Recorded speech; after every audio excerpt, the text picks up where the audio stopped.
If one knew where to look, magic could still be found in the world. While the tales and feats of days past seem more akin to myth than history, the stories of ancient Westeros told of intelligent species different from humans, beasts and peoples who committed both horrific and honorable acts. Among these species were the giants, thundering brutes that called the far north home. Yet, giants still lived, and those civilized enough for life with humans allied with the wildlings. One giant even followed them south of the Wall, into the mainland of Westeros. This giant was Wun Wun. Hello everyone, and welcome back to Exploring Fiction. Better known as Wun Wun, this particular giant found himself surrounded by humans in a strange and mostly hostile land, but also felt the protection of the wildlings and the leader of the Night's Watch, Jon Snow. Wun Wun set most other men on edge, however, and through his very nature walked a thin line between acceptance and distrust. One aggressive act was all that was required of the giant for tensions to boil, and the result was the death of an honorable man. So, who exactly is Wun Wun, and why is he such an interesting character? Let's explore. Wun Wun, or simply Wun Wun, was born beyond the Wall. The year and circumstances of his birth were completely unknown, as the race of giants was quite mysterious in the world of ice and fire. His appearance, contrastingly, was a clear and obvious marvel. Wun Wun stood over 14 feet tall, with square, powerful teeth and mighty hands. At his side, he carried a 6-foot-long wooden club, capped with a ring of stone. His body was covered in shaggy brown fur, and he spoke the old tongue with the gravelly baritone voice of his race. Wun Wun was a vegetarian, and despite his size, was mild-mannered unless provoked. However, to awaken the wrath of a giant was a fool's errand indeed. Wun Wun appears in only one entry in A Song of Ice and Fire, A Dance with Dragons.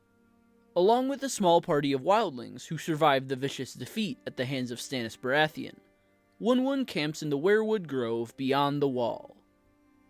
He, along with his companions, is discovered there by Lord Commander of the Night's Watch, Jon Snow, who leads recruits out to say their oaths.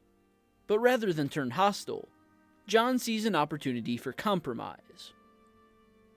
With the aid of Leathers, a wildling recruited to join the Watch, Jon convinces the survivors to tread under the wall and take up residence at Castle Black.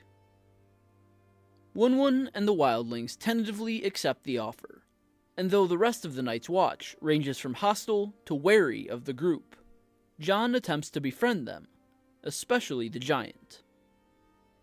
Though the hierarchy of free folk is not so established as that of Westeros, Wun Wun takes upon himself the duty of guarding Val, the wildling princess, as she moves about Castle Black, and even kneels at the arrival of Queen Selyse Florent and her daughter, Princess Shireen.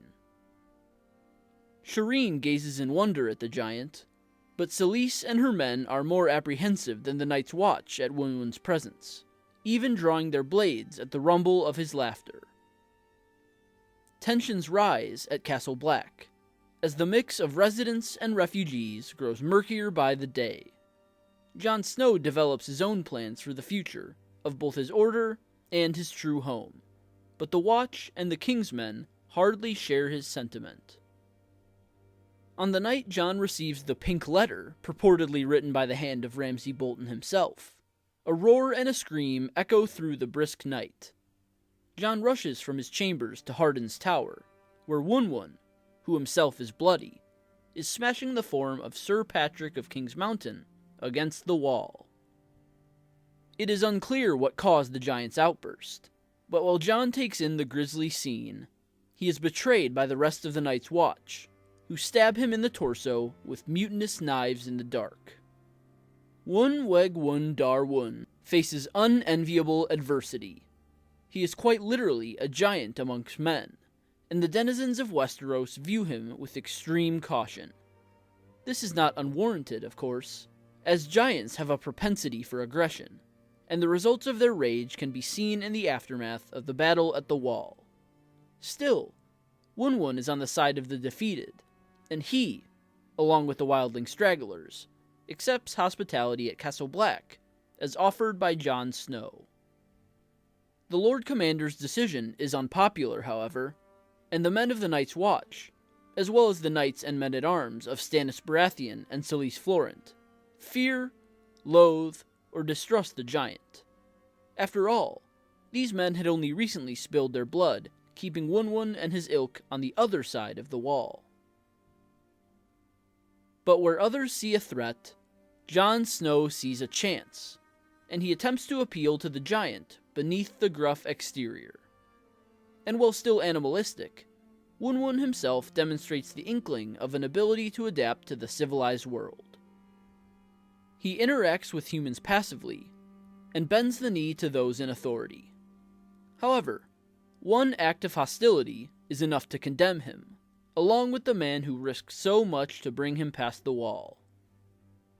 Sir Patrick of King's Mountain, a man who so blatantly despised the giant since his arrival, engages in an unseen quarrel with Wun Wun, and in the ensuing distraction, Jon Snow is felled. The men of the Night's Watch are justified in their distrust and distaste of the wildlings and the giant. However, they are blind to their Lord Commander's vision, and leap at the first opportunity to prove their suspicions correct. Any and all goodwill is broken, and though the circumstances leading to the encounter between Wun Wun and Sir Patrick are unclear, they are enough to force the hand of the Night's Watch to finally enact mutiny, causing the giant to lose his lone friend south of the Wall. Rumors of giants beyond the Wall were soon confirmed to be reality. Wun Weg Wun Dar Wun, or Wun Wun, was one of the lone survivors of his race after the battle at the Wall, and with his fellow wildlings, was brought south as part of an integrating compromise. The giant displays restraint and clear strides towards civilized humanity, despite the clear and subtle hostility reflected in the glances of his former foes. And in his final act in the written narrative thus far, Wun Wun proves the needed distraction and reason for the Night's Watch to dispose of their new leader, seemingly disproving all that Lord Snow has worked to build and do. For those with malice and mutiny in their hearts, the lone hostile action of Wun Wun is the final confirmation. So, that's all for this video. Leave a comment with your thoughts. I'd love to hear them. Leave a like if you enjoyed, and subscribe if you're new here. I'd love to have you. Visit my website, russellawellsauthor.com, for exclusive reviews, fiction, and more, and sign up for my mailing list for free exclusive content. The links for both are in the description below. And, like always, I will see you next time.